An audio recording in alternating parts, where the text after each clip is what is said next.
और इसमें डाल दोगी ना, इसमें डाल दोगी तो ऑटोमेटिक रिचार्ज हो जाएगा। ठीक है, वैसे ये रिचार्जिंग पॉइंट है इसका, तो एक आध रिचार्ज की होती है।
Hello. Can everybody hear me?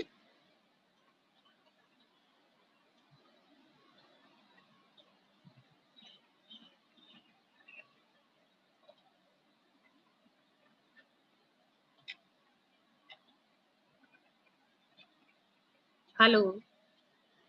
Okay. We'll start soon. Wait for 2 minutes.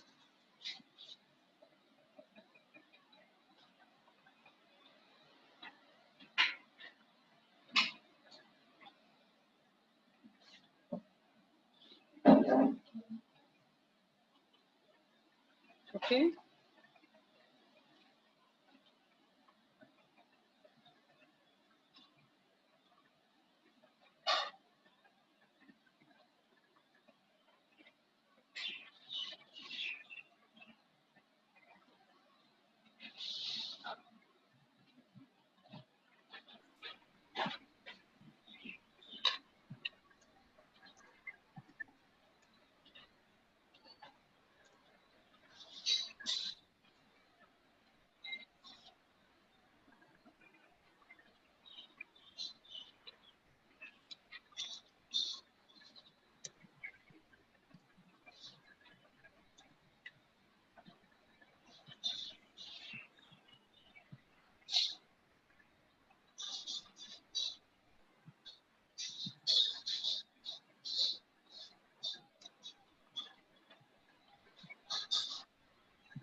So 35 participants have joined, and I think we'll wait for 2 more minutes and then we will start. All of you open your IS codes, page number 80. Okay. If you have any doubt, please post it on the chat.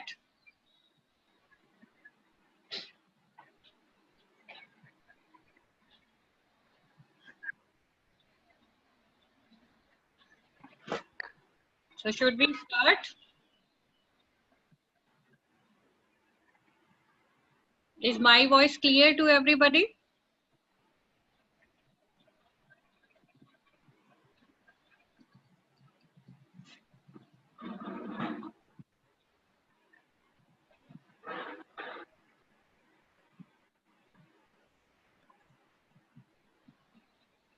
So this is IS 456. So all of you can open this page 80 and Excerpt B.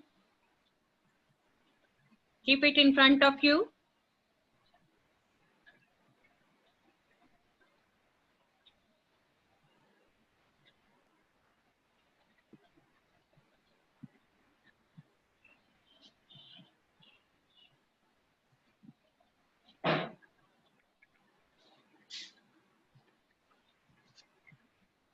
So I am starting now.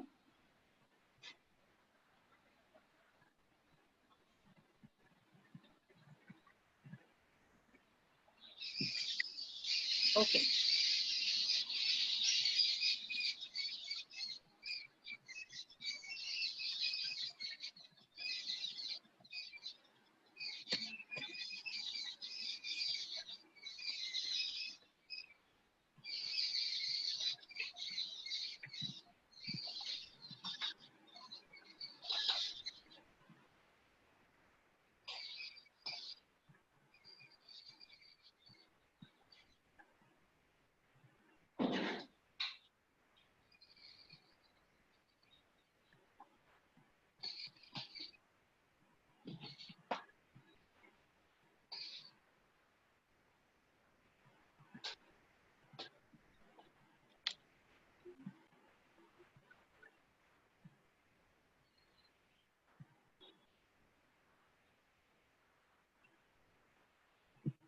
So today we will be doing working stress method, which is the second chapter in your book.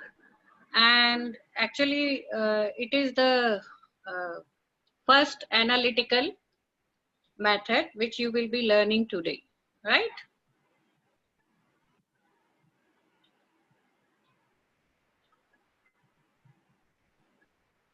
So today we will be doing, first of all, introduction you have already covered. We will be learning about types of RCC beams, assumptions, permissible stresses, transformed or equivalent section, analysis of singly reinforced beam, balance under reinforced and over reinforced sections. Okay.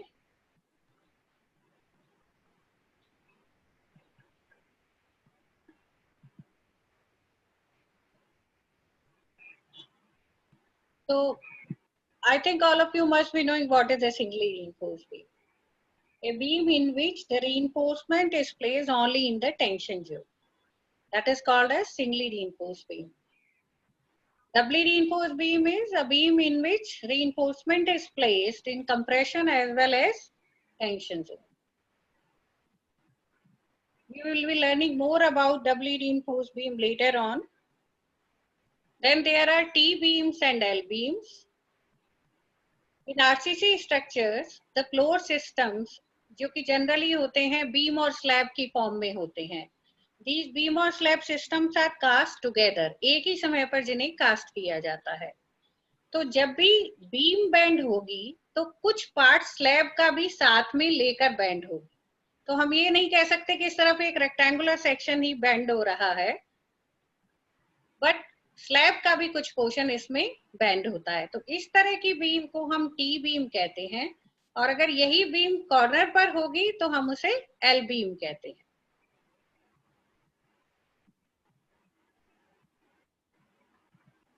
Okay, we will learn more about these later on. So first of all, I will start with the theory of simple bending या assumptions, जो कि आपने page 80 खोल रखा है, right?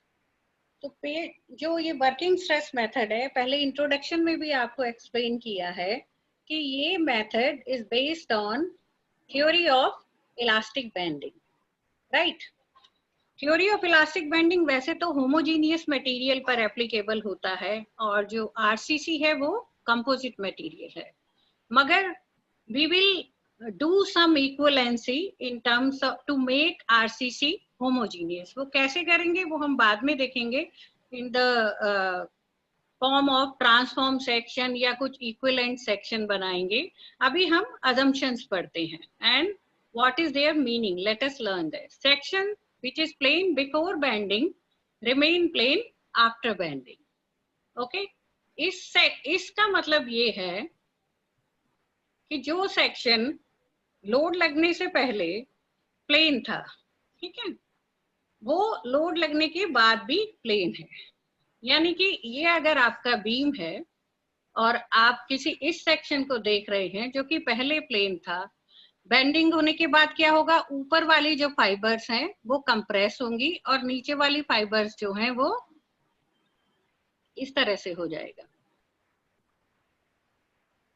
Tension के अंदर होंगी तो रिलैक्स होंगी। मगर इस सेक्शन के अंदर कोई शियर स्ट्रेन नहीं आएगा, वार्पिंग नहीं आएगा, कोई भी और तरह का डिफॉर्मेशन नहीं होगा, तो सिर्फ लीनियर स्ट्रेन होगी। इसका मतलब क्या है कि जो स्ट्रेन है वो लीनियर है।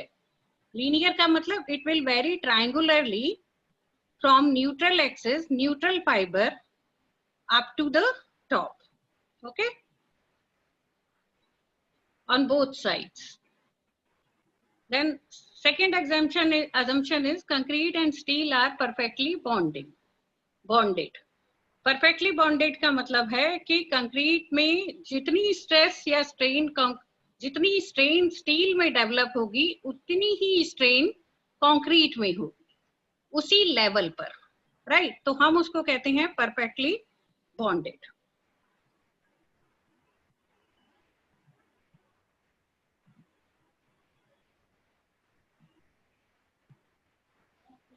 Okay. Then next assumption is all tensile stress is taken by steel and none by concrete. The stress-strain relationship of steel and concrete under working loads remains linear. क्योंकि स्ट्रेन डायग्राम लीनियर है और हम इसको elastic theory of bending से कर रहे हैं, तो इलास्टिक थ्योरी में हुक्स लॉ वैलिड होता है और हुक्स लॉ कहता है stress is directly proportional to strain, stress is directly proportional to strain. तो जिस तरह से स्ट्रेन वेरी कर रही है उसी तरह से स्ट्रेस वेरी करेगा। अब क्योंकि पहले अजम्पशन से हमें मिला कि स्ट्रेन की वजह से जो plane section remain plane before bending and after bending से स्ट्रेन डिस्ट्रीब्यूशन लीनियर था, तो अगर स्ट्रेन डिस्ट्रीब्यूशन लीनियर है तो स्ट्रेस डिस्ट्रीब्यूशन भी लीनियर होगा because Hooke's law is valid. Modulus of elasticity of concrete and steel remains constant. Okay. Then modular ratio ये क्या होती है ये मैं बाद में बताऊंगी. What is modular ratio?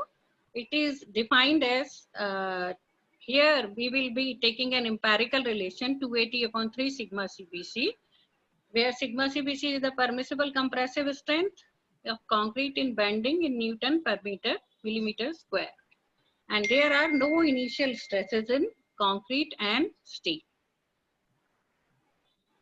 I will be explaining all these assumptions in the subsequent lecture. Okay, just a minute.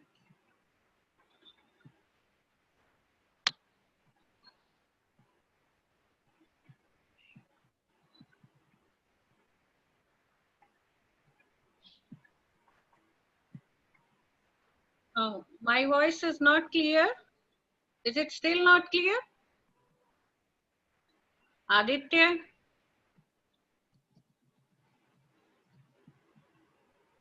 Okay, okay, okay.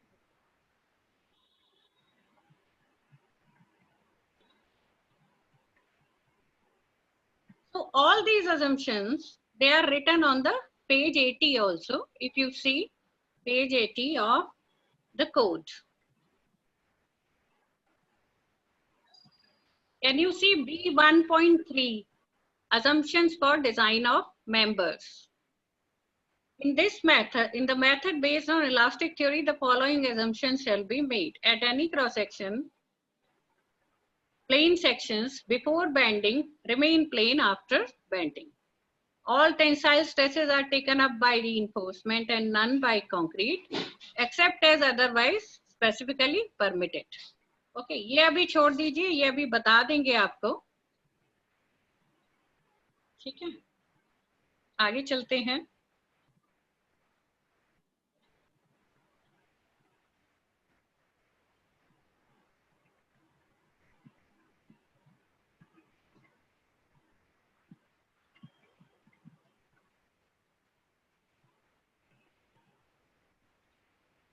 अब ये जो मेथड है वर्किंग स्ट्रेस मेथड, जैसे कि हमने बताया कि basically it is an elastic method and in this concrete and steel both are assumed to behave elastic. ठीक है, स्टील के लिए तो ये assumptions काफी ठीक हैं because steel is elastic in nature, मगर कंक्रीट में जो इलास्टिक जोन होता है कर्व में वो बहुत छोटा होता है, राइट। तो एक तो ये हो गया कि steel and concrete both behave elastic, यानी कि stress is directly proportional to strain for both of them. Second thing जो कि वर्किंग स्ट्रेस मेथड में हम कहते हैं कि इस मेथड में स्ट्रक्चर में कहीं पर भी परमिसिबल स्ट्रेसेस एक्सीड नहीं होंगी। परमिसिबल स्ट्रेसेस क्या है? Permissible stresses are obtained by dividing the, ultimate नहीं है यहाँ पर, it should be characteristic strength होगा यहाँ पर, by dividing the strength of concrete or yield strength of steel or 0.2% proof stress by appropriate factor of safety। तो bending में factor of safety 3 है, डायरेक्ट कंप्रेशन में फैक्टर ऑफ सेफ्टी 4 है और steel के लिए फैक्टर ऑफ सेफ्टी 1.78 है। अब क्या है कि जो हम कैरेक्टरिस्टिक कंप्रेसिव स्ट्रेंथ, आप सबको पता है कि कंक्रीट की कैरेक्टरिस्टिक कंप्रेसिव स्ट्रेंथ एफसीके होती है, राइट, जैसे आप एफसीके से बताते हैं एफसीके। तो हम कहें M30, M30 का मतलब है कि 28 दिन के अंदर जो टेस्ट किए जाएंगे उसमें 95% सैंपल्स की स्ट्रेंथ 30 या उससे ऊपर होगी, करेक्ट। तो उसको हम M30 डिफाइन कर देते हैं। परमिसिबल स्ट्रेस निकालने के लिए हम क्या करेंगे? बेंडिंग कंप्रेशन, यानी फ्लेक्सर में जो फैक्टर ऑफ सेफ्टी 3 है, 30 को आप उस 3 से डिवाइड करें तो कितनी स्ट्रेंथ आई? 10, यानी कि M30 की परमिसिबल कंप्रेसिव स्ट्रेंथ है 10। तो ये जो स्ट्रेंथ है ये भी आपको स्ट्रेसेस की वैल्यू जो है कोड के अंदर दी हुई है। तो कोड के अंदर कहां पर दी हुई है? देखिए, अपना कोड निकालिए, कोड में नेक्स्ट पेज पर आइए, permissible stresses in concrete, okay, page number 81 है, टेबल 21। M10 बैंड, यहाँ पर 3 कॉलम बने हुए, 4 कॉलम बने हुए हैं। पहला है ग्रेड ऑफ कंक्रीट, दूसरा है बेंडिंग, तीसरा है डायरेक्ट और चौथा है bond, permissible stress in bond. तो ग्रेड ऑफ कंक्रीट जहां M30 लिखा है, देखिए बेंडिंग में स्ट्रेंथ कितनी लिखी हुई है? 10, क्योंकि हमारा फैक्टर ऑफ सेफ्टी क्या था? 3, तो 30 divide by 3 will give you 10। तो आप किसी भी तरह से करिए, M15 की है, 15 divide by 3 will give 5, okay. Direct compression जैसे कि कॉलम के अंदर होता है, बेंडिंग बीम में होती है, डायरेक्ट के लिए फैक्टर ऑफ सेफ्टी है 4, तो अगर आप 20 को 4 से डिवाइड करते हैं तो 5 आता है, तो यहाँ पर 5 है जो वो फैक्टर ऑफ सेफ्टी, सॉरी 5 है जो वो कंप्रेसिव स्ट्रेंथ है, permissible compressive strength in direct compression. ठीक है, अभी आप इन्हीं दोनों को देखो क्योंकि बॉन्ड के बारे में अभी हम नहीं पढ़ रहे हैं। तो सिमिलरली अगर आप टेबल 22 पे जाते हो, table 22 is about permissible stresses in steel reinforcement. तो स्टील के लिए फैक्टर ऑफ सेफ्टी हमने कितना लिया है? 1.8, 1.78 या 1.8 के आसपास होता है। तो जो भी स्टील की यील्ड स्ट्रेंथ है, जैसे माइल्ड स्टील के केस में यील्ड स्ट्रेंथ कितना होता है? 250 न्यूटन पर मिलीमीटर स्क्वायर, और HYSD के केस में स्ट्रेंथ होता है 415 न्यूटन पर मिलीमीटर स्क्वायर। तो जो यील्ड स्ट्रेंथ या प्रूफ स्ट्रेंथ है उसको आप 1.8 से डिवाइड करेंगे तो आपके पास में ये वैल्यूज आ जाएंगी, जैसे लिखा है ना, up to and included 20 millimetre permissible strength is 140 and in case of HYSD it is 230। तो हम ये वैल्यूज बार बार यूज करेंगे इनको। तो आगे चलते हैं अभी।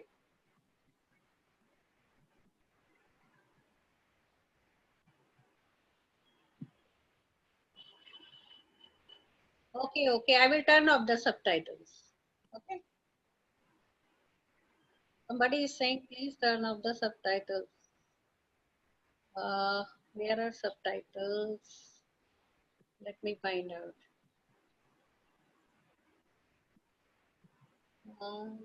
सबटाइटल्स कहाँ पर है भाई?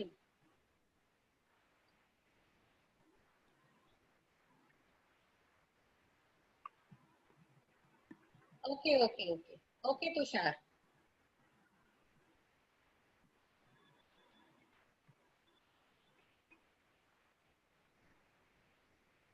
तो हम आगे चलते हैं. Tushar will help in this. I got it. Okay, ma'am.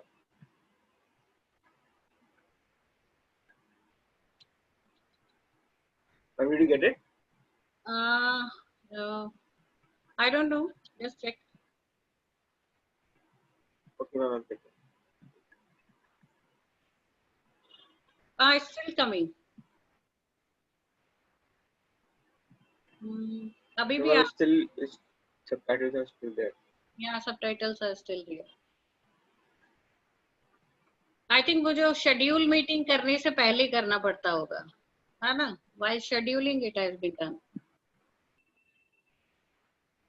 Okay, you तो keep. वहाँ पर तो एक second, I am seeing the settings ma'am. मैं सेटिंग्स देखता हूँ, अगर मुझे मिलता है आपको बताता हूँ. Okay, you keep on drawing. मैं आगे चलती हूँ, ठीक है? Okay ma'am. Okay ma'am. So permissible stresses. This is same table, table number 21, and this is same table 22, steel की. और अब हम आते हैं ट्रांसफॉर्म सेक्शन या इक्विवेलेंट सेक्शन पे. जैसे कि मैंने पहले बताया, जो थ्योरी ऑफ इलास्टिक बेंडिंग है वो होमोजीनियस मटेरियल पर एप्लीकेबल है. आपने इलास्टिक बेंडिंग की थ्योरी पढ़ी है सबने. क्या थी? Sigma is equal to classic flexure formula derive किया था आपने. ये वाला फॉर्मूला याद होगा तो, sigma is equal to m upon i into y, right? ये SM में पढ़ा होगा सबने, थर्ड सेमेस्टर में. तो ये जो फॉर्मूला है, इसको डिराइव करने के लिए एक minute. who raised hand? Somebody raised hand.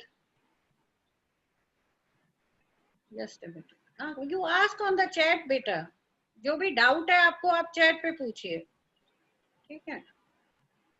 ऐसे एक एक करके अब इतने पार्टिसिपेंट से हम नहीं दे पाएंगे ना. Okay Aftab, let me continue. I will take your doubts later. Okay. हाँ, तो हम कर रहे थे ट्रांसफॉर्म्ड और इक्विवेलेंट सेक्शन. तो ट्रांसफॉर्म सेक्शन, जैसे कि मैं बता रही थी कि जो होमोजीनियस है उसके ऊपर इलास्टिक बेंडिंग एप्लीकेबल है, मगर हमारा आरसीसी होमोजीनियस नहीं है, कंपोजिट मटेरियल है. तो we will have to find out some way to make it in equivalent in terms of homogeneity. तो उसके लिए ट्रांसफॉर्म्ड या इक्विवेलेंट सेक्शन का कंसेप्ट आता है.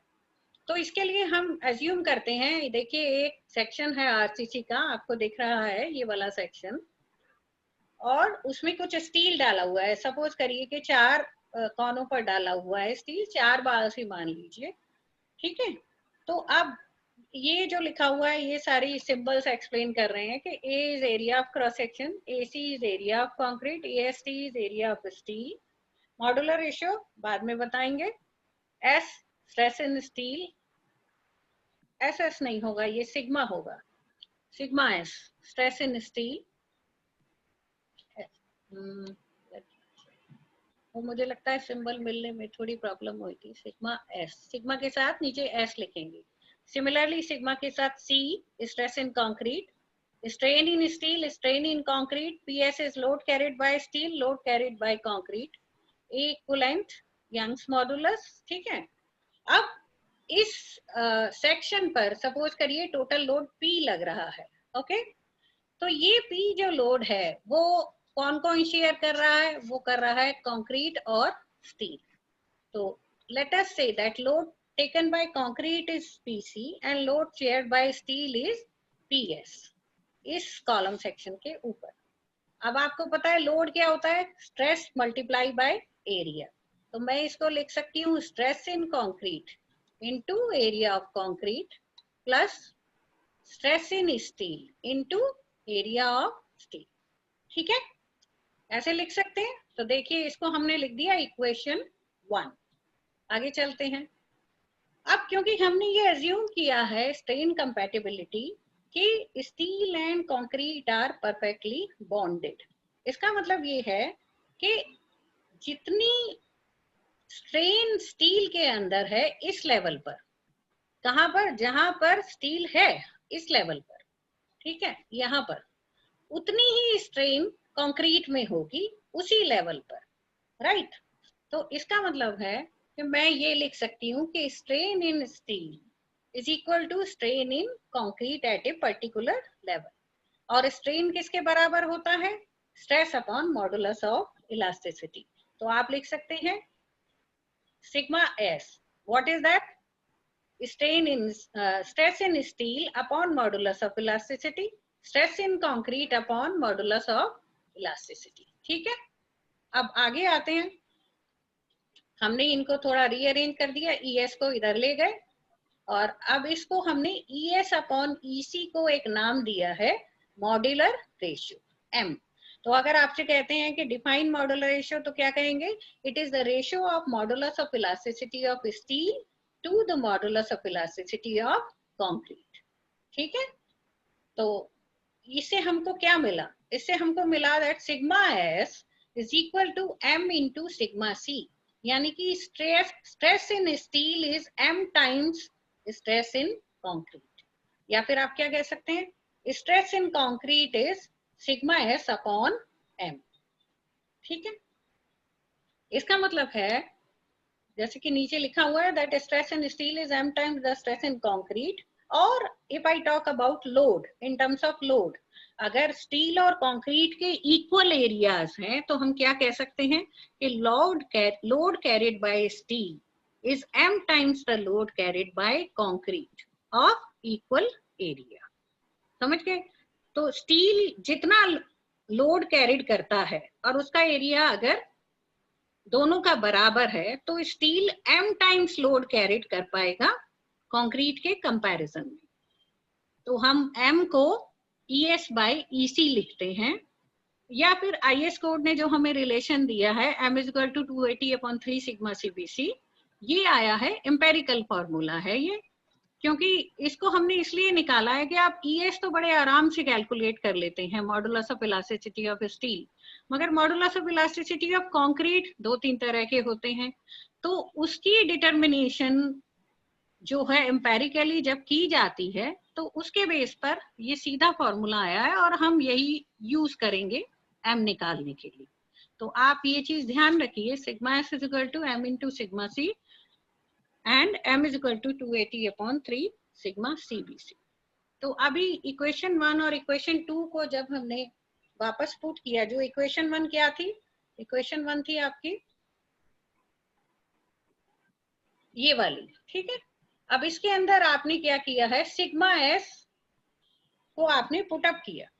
सिग्मा S को क्या पुट किया आपने? सिग्मा S को पुट किया आपने M into sigma C।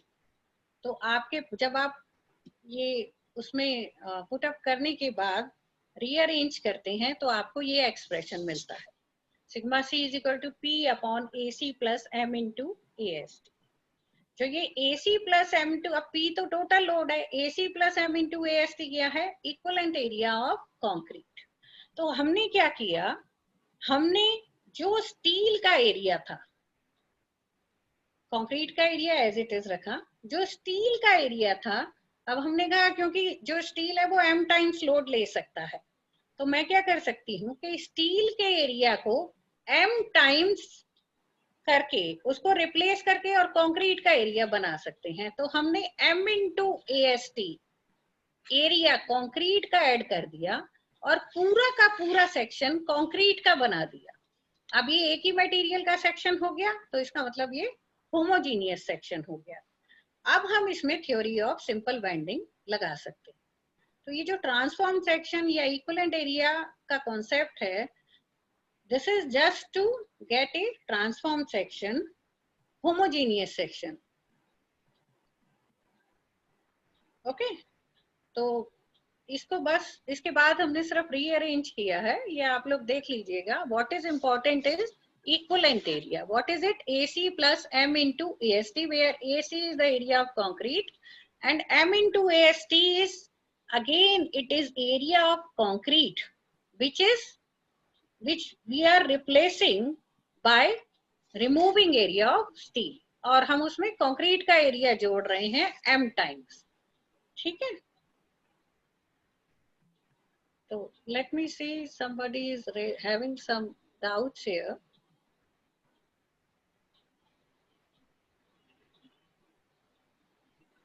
Okay, okay. Tushar is continuing. Okay. Thank you, Tushar. Okay. Yeah. So you continue on chat.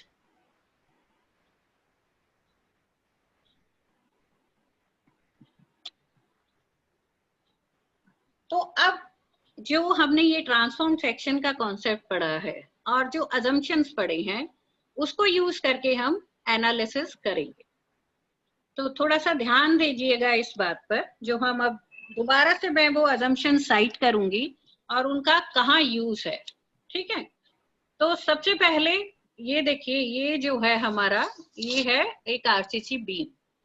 RCC beam में हमने यहाँ पर कुछ सिंबल्स इस्तेमाल किए हैं. बी का मतलब है width of the beam, capital D is total depth, small D is effective depth. Effective depth क्या होता है? इफेक्टिव डेप्थ होता है,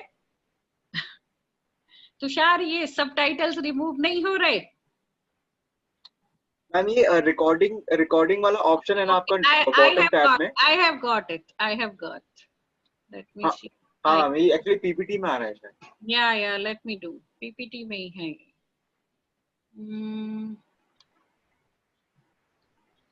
How to do? Here it is saying.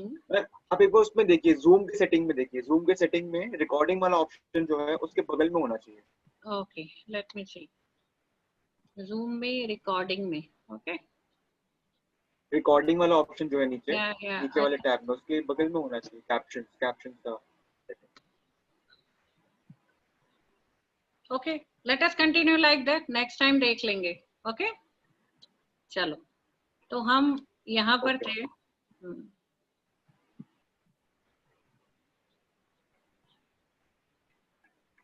Yeah. Let me check it. More में भी pause recording, stop, annotation है, मगर इसमें वो subtitles नहीं मिल रहा मुझे. एक बार मेरे को कोहोस्ट बना के देखिए, क्या पता मैं कर सकूं वो चीज. बट मैं साइड बाय साइड ट्राई करता रहूंगा उस चीज. Okay.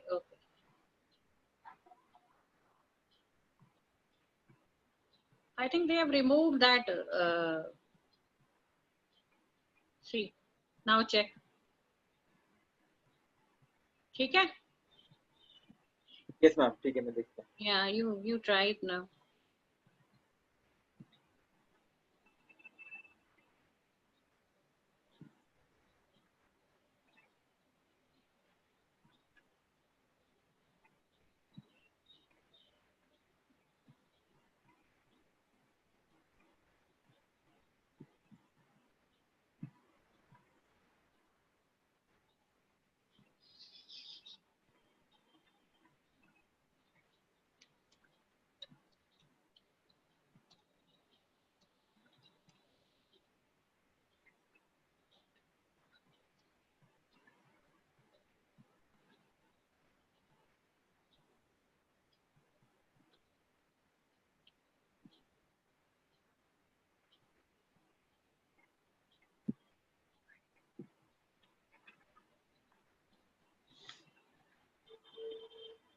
I can't share.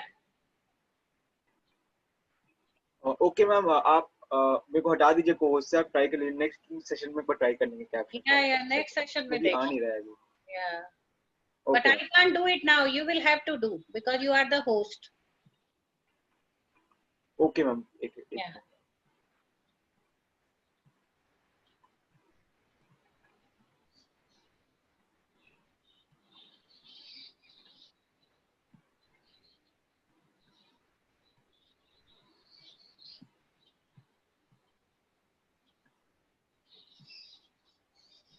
Okay. Now we can do it. Okay. So just bear with us subtitles, ठीक है? तो हाँ, हम कह रहे थे कि ये सेक्शन मैं आपको बता रही थी कि ये आरसीसी सेक्शन है। इसमें यहाँ पर हमने स्टील डाला हुआ है बॉटम पर, सिंगली रीइंफोर्स्ड बीम है। अब क्योंकि हम थ्योरी ऑफ बेंडिंग कर रहे हैं तो बीम से शुरू करते हैं, और बीम में जो फॉर्मूले हम डिराइव करेंगे वही को हम कुछ एक्सटेंड करके स्लैब और फुटिंग के डिजाइन में यूज करते हैं। तो D, capital D is total depth, small D is effective depth. मैं आपको इफेक्टिव डेप्थ बता रही थी। Effective depth is from the top fibre up to the centre of reinforcement. जो बार डाली हुई है उनके सेंटर तक जो डेप्थ है उसको इफेक्टिव डेप्थ कहते हैं। और अगर हम बॉटम ऑफ द रीइंफोर्समेंट चले जाते हैं तो बॉटम ऑफ द रीइंफोर्समेंट से लेकर और जो बॉटम ऑफ द रीइंफोर्समेंट से जो बॉटम ऑफ द बीम तक जगह है, इस पोर्शन को हम कहते हैं क्लियर कवर। Okay, yes.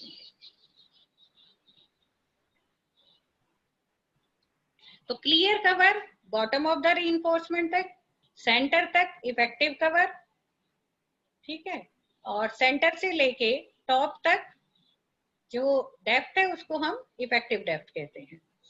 अब एक नई टर्म न्यूट्रल एक्सिस डिफाइन करते हैं जिसको कि एन से दिखाते हैं। What is neutral axis? जैसे कि पहले तुषार ने आपको बताया था बेंडिंग के समय कि ऊपर की फाइबर्स कंप्रेस होती हैं और नीचे की फाइबर्स जो है वो टेंशन के अंदर होती हैं, तो एक्सटेंड होती हैं, ठीक है। तो अगर ऊपर की फाइबर कंप्रेस होती हैं और नीचे की फाइबर एक्सटेंड होती हैं तो बीच में कहीं ना कहीं एक ऐसी लेयर भी होगी, ऐसी फाइबर भी होगी जो कि ना कंप्रेस होगी और ना एक्सटेंड होगी, तो उसी को हम कहते हैं न्यूट्रल। उस प्लेन को हम कहते हैं न्यूट्रल प्लेन। और वो प्लेन जब क्रॉस सेक्शन के साथ जहां पर भी इंटरसेक्ट करता है उसको हम कहते हैं न्यूट्रल एक्सिस। तो ये जो NA लिखा हुआ है ये न्यूट्रल एक्सिस है। ये वो फाइबर है जो ना एक्सटेंड होती है, जिसपे ना कंप्रेशन है और ना ही टेंशन है। तो अगर कंप्रेशन और टेंशन नहीं है यानी कि इस पर जो स्ट्रेस है वो जीरो है और स्ट्रेन भी जीरो है, ठीक है। तो न्यूट्रल एक्सिस समझ आ गया। हम न्यूट्रल एक्सिस की डेप्थ जनरली टॉप से दिखाते हैं। तो टॉप से लेकर यहां से लेकर और यहां तक की डेप्थ को हम कहते हैं एन, न्यूट्रल एक्सिस, ठीक है। अब हमने एक assumption किया था हमारा, अगर आपको याद हो, कि all tensile stresses are taken up by steel and none by concrete, ठीक है। तो यानी कि जो कंक्रीट टेंसाइल जोन में है, टेंसाइल जोन कौन सा है? न्यूट्रल एक्सिस से नीचे वाला, ये वाला।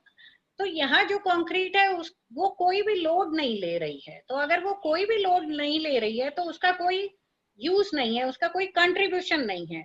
तो मैं ये मानती हूँ कि ये जो कंक्रीट है ये क्रैक्ड है, ये है ही नहीं, राइट। इसीलिए हम इसको डॉट से दिखा रहे हैं। यहाँ पर आप देख रहे हैं डॉटेड दिखा रखा है। तो यानी कि ये जो कंक्रीट है ये क्रैक्ड है और हमने ट्रांसफॉर्म सेक्शन किया था। अब मुझे क्योंकि इलास्टिक बेंडिंग की थ्योरी लगानी है तो मुझे एक होमोजीनियस सेक्शन चाहिए जो कि एक ही मटेरियल का बना हुआ हो। तो अब मैं क्या करूंगी, ये जो स्टील था, स्टील का एरिया कितना है? AST, area of steel.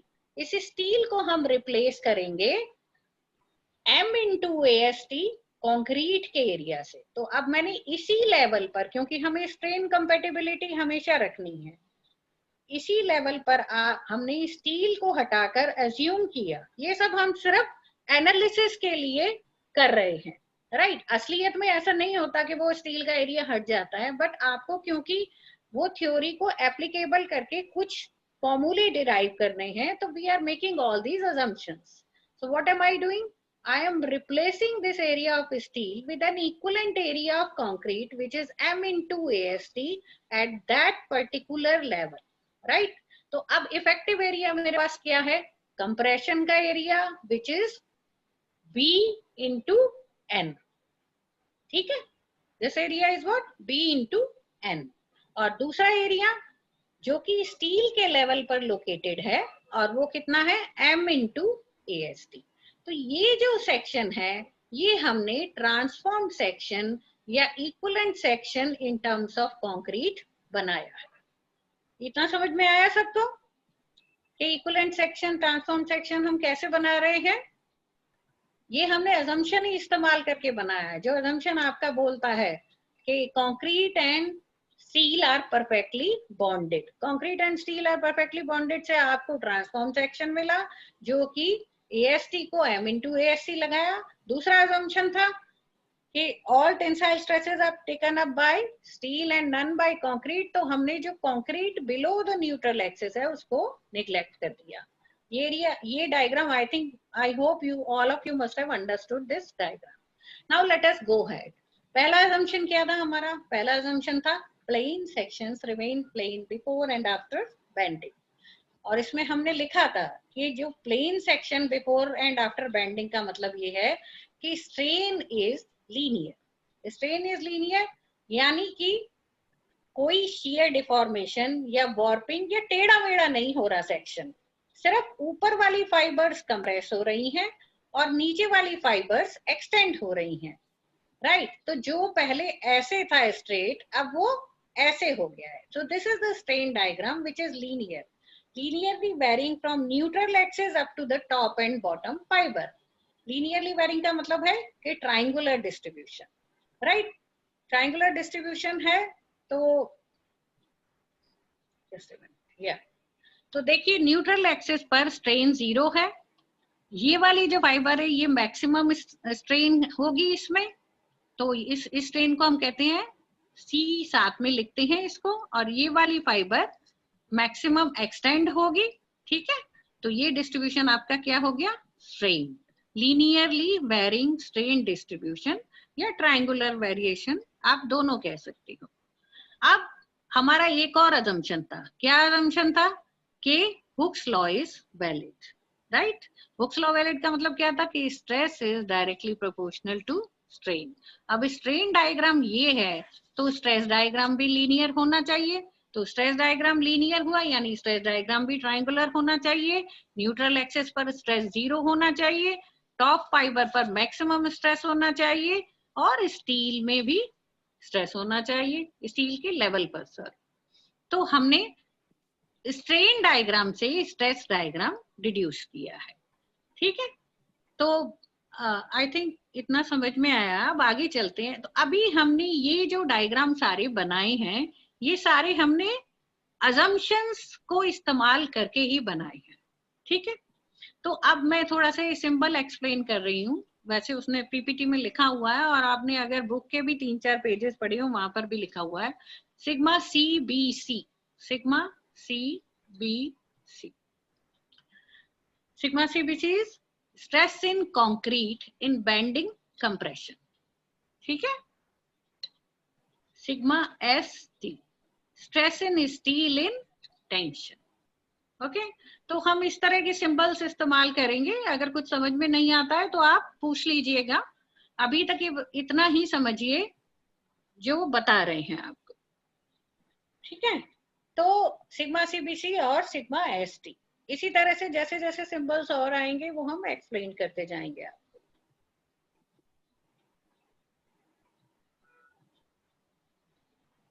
तो let us see what is there in PPT। अब जो मैंने अभी आपको समझाया वही सब लिखा हुआ है यहाँ पर। As per assumption 3, concrete in tensile zone is considered to be cracked and its contribution towards taking tensile stresses is neglected. So the effective or equivalent area is equal to the concrete in compression and an additional concrete M into AST। जैसे कि अभी बताया था तुम्हें कि ये जो diagram है ये एक्सप्लेन कर रखा है कि compressive area B into N and equivalent concrete area M into AST, ठीक है? ये ट्रांसफॉर्म सेक्शन हो गया। फिर ये स्ट्रेन डायग्राम है। स्ट्रेन डायग्राम बता रहा है कि no bending takes place at neutral axis, maximum at top and bottom fibre, and stress diagram because Hooke's law is valid, stress is directly proportional to strain, so stress diagram is 0 at neutral axis and linearly varying up to bottom or top of fiber. Neutral axis क्या होता है? Neutral axis lies at the center of gravity of the section. It is defined as the axis where the stresses are 0 since strain is 0. It divides the section into tension and compression zone. Location of neutral axis depends upon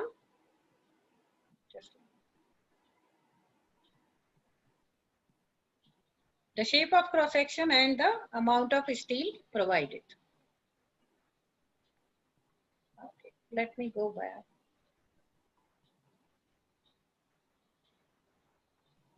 Let me see the chat. If sigma stress is in steel, may sigma over it. Everybody understanding, or am I going too fast?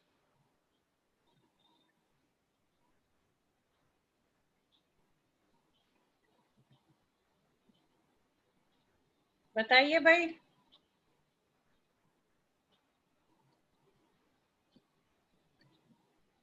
Hello. Clear? समझ आ रहा है? Okay okay okay Tushar. Okay. So shall I continue? Shall I continue?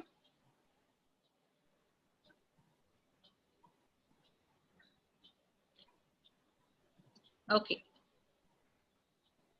Okay, we'll continue. थोड़ा सा और पढ़ाते हैं और थोड़ा सा और कर लेते हैं, उसके बाद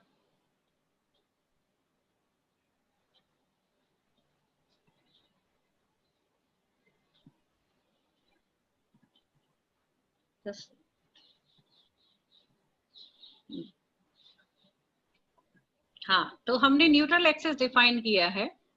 तो सबसे पहले न्यूट्रल एक्सिस कैलकुलेट कैसे करते हैं ये देखते हैं. न्यूट्रल एक्सिस कैलकुलेट करने के दो ढंग हैं बेटा. एक है पहला, जब stresses in concrete and steel are known to us, right. और जब स्ट्रेसेस नोन नहीं है तो डायमेंशन नोन है, तो वो दूसरा मेथड है. तो पहला मेथड पहले करते हैं, when stresses in steel and concrete are known. तो ये वही डायग्राम है, आरसीसी बीम है जिसमें कि विड्थ बी है, इफेक्टिव डेप्थ डी है, कवर दिखा रखा है, न्यूट्रल एक्सिस है, ये एन है डिस्टेंस, और ये वाला डिस्टेंस जो है डी माइनस एन है. तो ये आपका स्ट्रेस डायग्राम है. स्ट्रेस डायग्राम में अब मैंने सिग्मा सीबीसी ना लिखकर सिग्मा सी लिखा है, क्योंकि सिग्मा सीबीसी हम परमिसिबल स्ट्रेस को बोलते हैं. Permissible stress in compression, bending compression. Permissible stress क्या थी, जो कि हमें टेबल से मिलती है 21 से, यानी कि जो करेक्टरिस्टिक स्ट्रेंथ है उसमें फैक्टर ऑफ सेफ्टी लगाएंगे तो जो हमें स्ट्रेस मिलती है हम उसे कहते हैं सिग्मा सीबीसी. जो टेबल में थी ना, M20 की, M30 की, 10 थी, वो जो है वो सिग्मा सीबीसी है. Similarly sigma ST is permissible tensile strength in steel, again table 22 से जो फिगर आती है. पर ये जरूरी तो नहीं है ना कि सेक्शन पर इस तरह का लोड कॉम्बिनेशन हो कि हर समय सिग्मा सीबीसी या सिग्मा एसटी रहे, यानी परमिसिबल स्ट्रेस रहे. ऐसा नहीं है, राइट. स्ट्रेसेस अगर कम लोड है तो स्ट्रेसेस कम भी होंगी. सो let us say at any loading sigma C is the compressive stress in concrete and sigma S is the tensile stress in steel. ये स्ट्रेस डायग्राम है जो कि लीनियर है, हमारे पास अजम्पशन से आया है. एन न्यूट्रल एक्सिस डेप्थ है और D minus N from bottom है. तो मैं इस स्ट्रेस डायग्राम से, जो कि ट्राइंगुलर वेरिएशन है, ये लिख सकती हूँ आराम से सिमिलर ट्राइंगल से, sigma C upon N, sigma C upon N is equal to sigma S T upon M upon D minus N. Sigma C क्या है, sigma C upon N. Okay, similar triangles. These two triangles are similar. So sigma c upon n is equal to sigma st upon m upon d minus n. Sigma st upon m क्यों हो रहा है, क्योंकि जो area of क्या कहते हैं steel है, जो एरिया ऑफ स्टील है वो कितना होता है, m into A S T, right.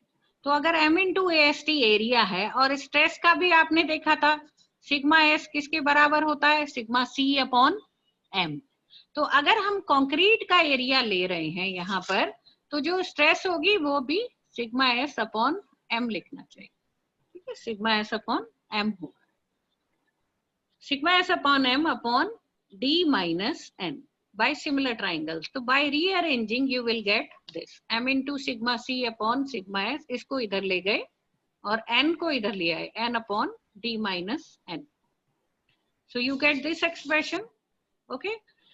ये एक्सप्रेशन कहाँ से आया? ये तब आया जब मैं ये मान रही हूँ कि if the stresses in concrete and steel are permissible. तो जैसे ही मैंने permissible बोला, मैंने ये जो थे सिंबल्स इनको बदल दिया. सिग्मा सी की बजाय सिग्मा सीबीसी लिख दिया, सिग्मा एस की बजाय सिग्मा एसटी लिख दिया.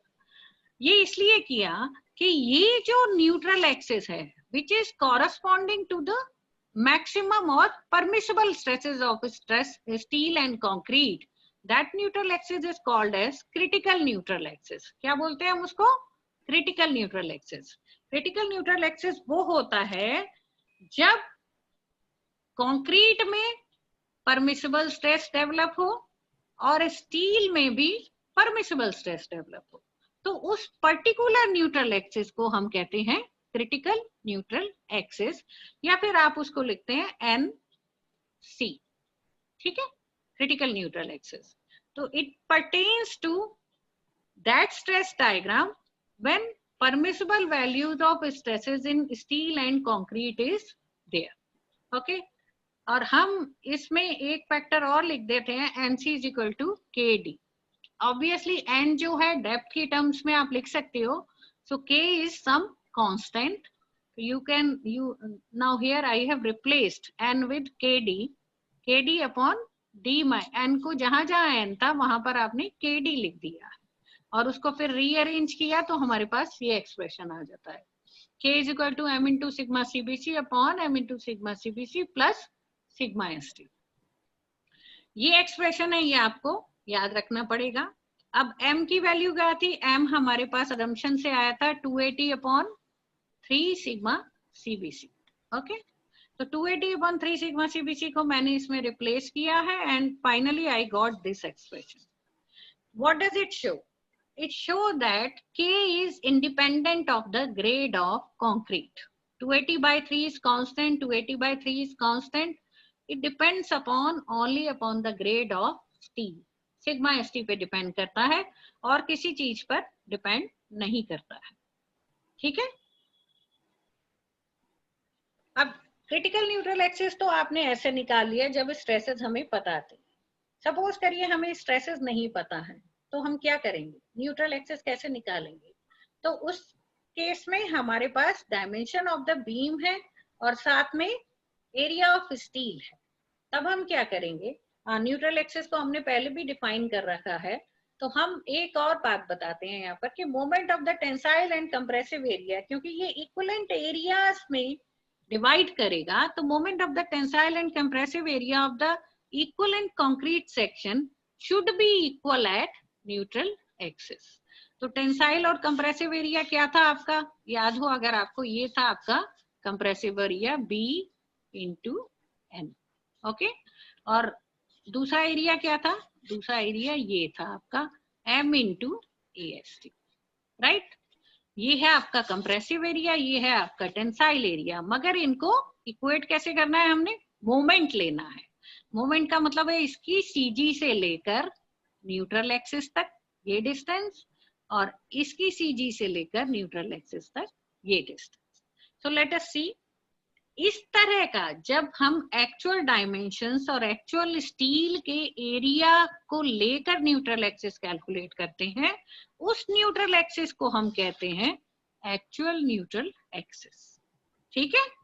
तो एक्चुअल न्यूट्रल एक्सिस निकालने के लिए देखिए, अभी ये आपको दिखाया था ना, let me remove this now. ये एरिया है आपका कंप्रेसिव, ये वाला, और ये है टेंसाइल. तो area of concrete in compression above neutral axis into distance between CG. तो एरिया कितना है? B into N. CG का डिस्टेंस कितना हुआ? N by 2. ये रहा. तो क्या हो गया? B into N square by 2. Correct. Compressive area का और टेंसाइल एरिया का मोमेंट अगर लेंगे तो M into AST into D minus N equivalent M into AST into D minus N. तो कंप्रेसिव एरिया का भी about neutral axis, tensile area का भी अबाउट न्यूट्रल एक्सिस, और ये दोनों बराबर होनी चाहिए. जब आप इन दोनों को इक्वेट कर देंगे तो आपके पास ये इक्वेशन आ जाएगी, b into N square by 2 is equal to m into AST bracket t minus n। इस इक्वेशन को, अब ये दिख रहा है कि क्वाड्रेटिक इक्वेशन है, इसको जब सॉल्व करेंगे तो इसके 2 रूट्स निकलेंगे, उसमें से एक एप्लीकेबल नहीं होगा, तो n की वैल्यू, एक्चुअल न्यूट्रल एक्सिस की वैल्यू हमारे पास यहां से आएगी, ठीक है, इस इक्वेशन से आएगी। तो ये इक्वेशन आपको याद रखना है। ये एक्चुअल न्यूट्रल एक्सिस हो गया, और क्रिटिकल न्यूट्रल एक्सिस आपने पहले पढ़ा था, 2 न्यूट्रल एक्सिस बताए हैं आपको। क्रिटिकल न्यूट्रल एक्सिस आप यहाँ से ले सकते हैं या यहाँ से कैलकुलेट कर सकते हैं, जैसे आपका मन आए, जो आपको इक्वेशन ठीक लगे याद रखने में, उससे आप निकाल सकते हैं, ठीक है। तो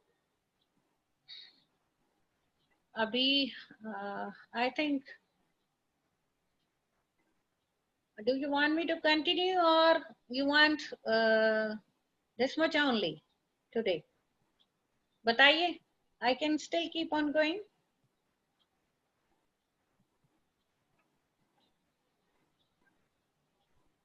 तुषार, मैम अतुल शर्मा, संदीप कुमार कुछ बोल रहे हैं। मैम इनसे पूछ लेते, अगर कोई डाउट है तो वो क्लियर कर दूंगा मैं, जो भी पढ़ा है अभी तक। Okay, Atul, let me ask Atul to unmute. Okay. Okay Atul, हाँ बोलिए Atul. Ma'am clear, ma'am clear ma'am, बस इतना ही है। इतना ही करना है? अच्छा यस ठीक मैम, है, आप रिवीजन करके फिर कल आगे। हाँ हाँ ठीक है, रिवीजन कर लीजिए अतुल। अच्छा, मैं सबको ये कह रही हूँ कि जो भी हम पढ़ा रहे हैं ना, आप उसको एक बार प्री रीड भी किया कीजिए। प्री रीड करने से एक फायदा होता है कि आप देखो, ये ऑनलाइन टीचिंग है, मुझे मालूम है कि बिल्कुल 100% हम नहीं दे पाएंगे, राइट, जैसे कि चॉक एंड डस्टर टीचिंग में होता है, बट क्योंकि हमें मूव ऑन करना है, हम टाइम वेस्ट नहीं कर सकते हैं, so we are starting with this, right. तो तुषार सर है यहाँ पर, मैं हूँ यहाँ पर, आप क्लासरूम में डाउट पूछ सकते हो, या हम एक डाउट सेशन अलग से कर लेंगे, but you will have to work a little more. Class, जैसे क्लास में होता है, उससे थोड़ा सा ज्यादा काम करना पड़ेगा आपको, थोड़ा सा प्री रीडिंग भी करना पड़ेगा और थोड़ा सा साथ साथ में भी रहना पड़ेगा, ठीक है, तभी हम लोग कर पाएंगे, अदरवाइज ये ऑनलाइन टीचिंग उतनी इफेक्टिव नहीं हो पाएगी। Ma'am, we doesn't have books now, okay, पर आपके पास कोड है ना बेटा, बुक आपके पास अगर कोई भी है तो आप उससे भी चला सकते हैं काम। हाँ अतुल, अतुल ने तो बोल दिया आई थिंक।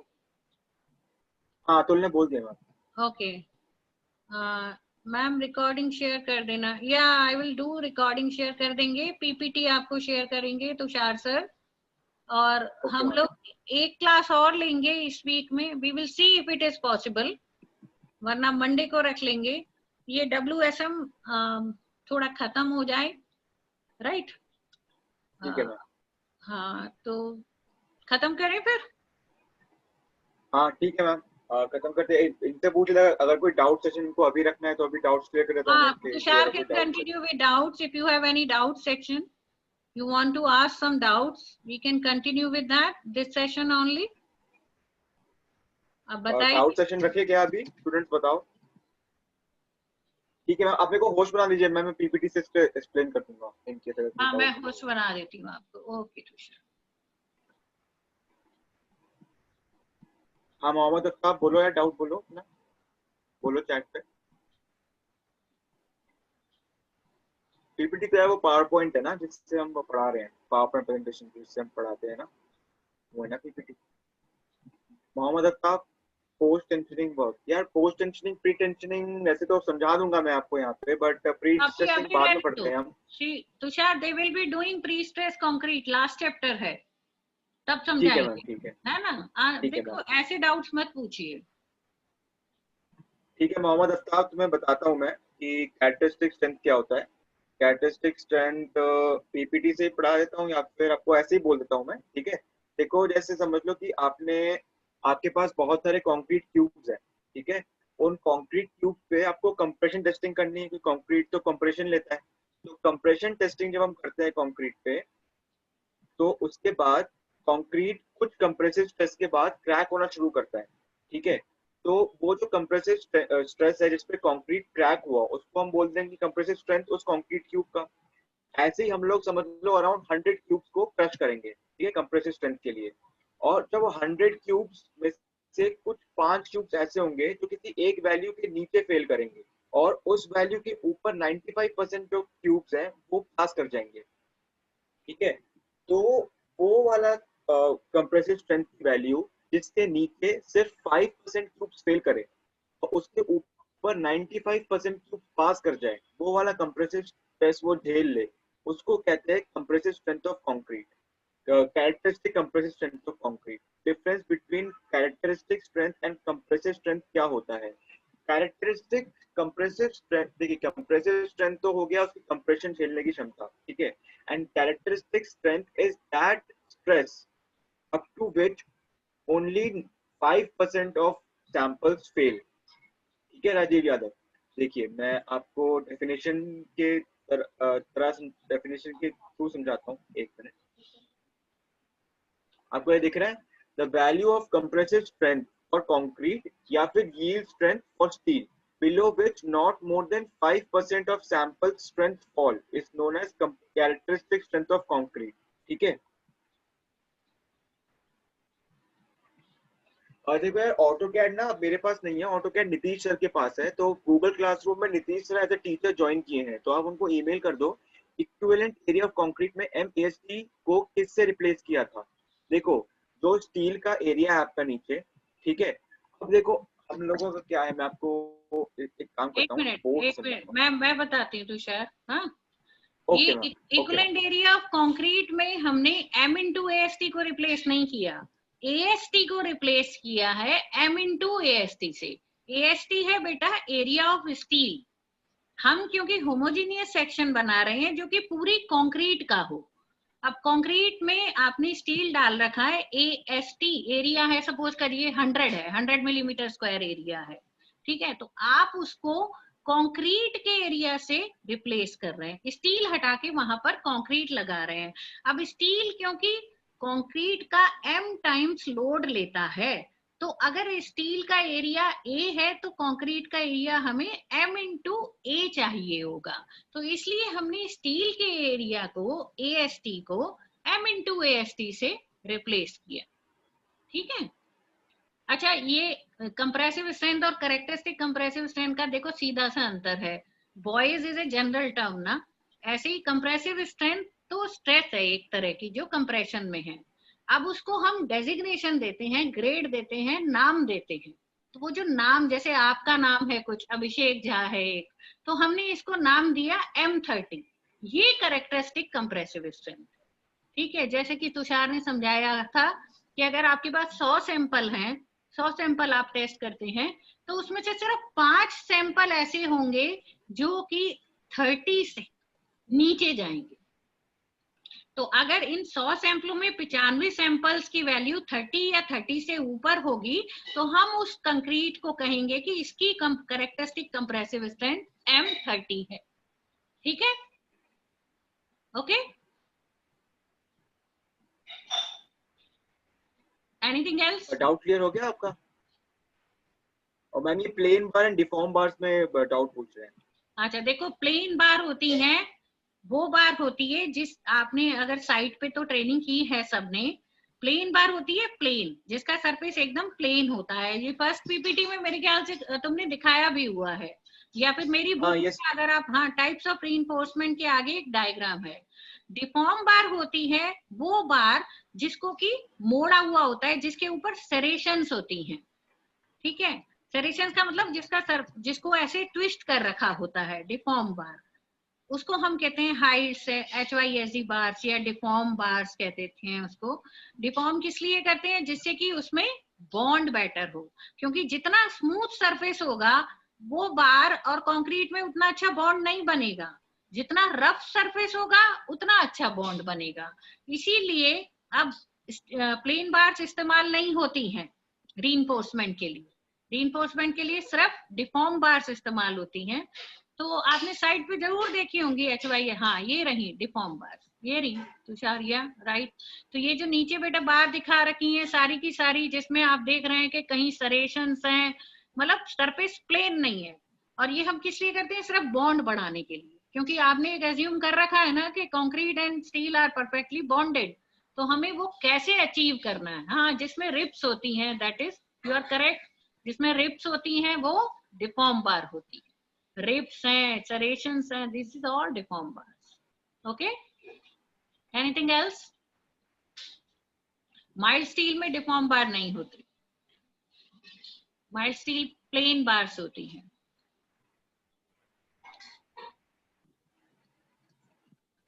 और कुछ?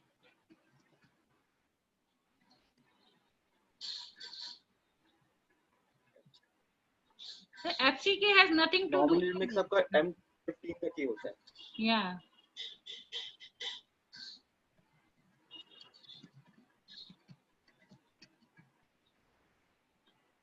I think all of you have a class at 11:30 also today, na? एक मिनट चेक कर। Yeah. माइल्ड स्टील एपी 250 होता है बेटा, और HYSD 415, 500 ये वाला होता है। So if you have a class, you want to go or you want to still ask doubts? Okay, 11:30. ठीक है, if you want to ask doubt, you can continue. Okay, done. अच्छा, जो असाइनमेंट सर ने दिया है, right, वो आपको submit करना है, ठीक है? आप उसकी फोटो खींचकर अपलोड करेंगे। Clear?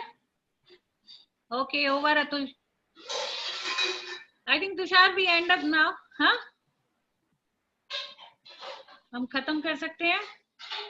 Okay ma'am.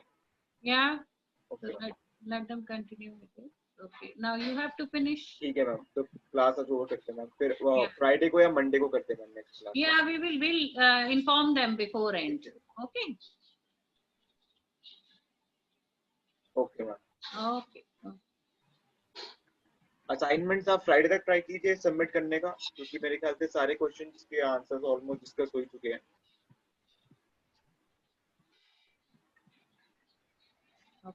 And they are asking when to submit the assignment, ma'am Friday को रखें मैम? नहीं, मंडे कर दो, Monday. Monday is better I think. They should have a weekend to finish the assignment. Okay ma'am. Okay, next class बेटा बता देंगे, अभी हम थोड़ा चॉक आउट करेंगे ना प्लान, फिर बता देंगे आपको, ठीक है? I think we are meeting tomorrow also for CED।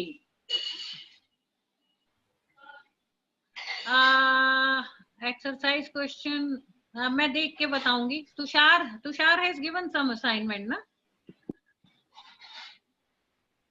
Yes ma'am, वो काफी क्वेश्चन सिमिलर है मैम एक्सरसाइज से, और कुछ तो डिफरेंट क्वेश्चंस हैं, तो वैसे मैं कोई भी कर लेंगे, इनफ रहेगा इनके लिए। Tushar, I think the one which you have given is more than sufficient. Yeah, let them do that only. Okay. खाली जो तुषार सर ने दिया है वही कर। सिर्फ असाइनमेंट ही करना है आपको।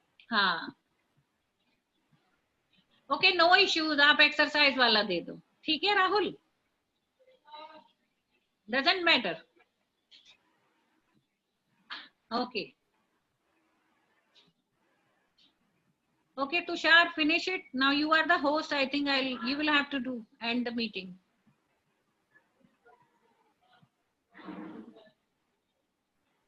ओके मैम, तो आज की क्लास एंड होती है, आप आरपीटी क्लास कीजिए, फिर हम देखते हैं नेक्स्ट क्लास कब रखते हैं, ठीक है? एक सेकंड सर, सीमेंट को वेट में क्यों मेजर करते हैं, वॉल्यूम में क्यों नहीं करते, ये बताओ। देखिए यार, सीमेंट क्या होता है ना, सीमेंट आपका पानी अब्सॉर्ब कर लेता है, पानी अब्सॉर्ब करने से उसका वॉल्यूम बढ़ जाता है, ठीक है? तो इसलिए सीमेंट को अगर वॉल्यूम में मेजर करोगे, तो अगर आज 35 लीटर्स है, अगर कल बारिश हुई और उसने ह्यूमिडिटी अब्सॉर्ब कर ली, पानी अब्सॉर्ब कर लिया, तो उसका वॉल्यूम बढ़ जाएगा, ठीक है? और उसका वेट सेम ही रहता है, वेट जो है वो कहीं बदलता नहीं है सीमेंट का, 50 kg रहेगा, ठीक है? इसलिए उसको वेट मेजर करते हैं, वॉल्यूम में नहीं करते।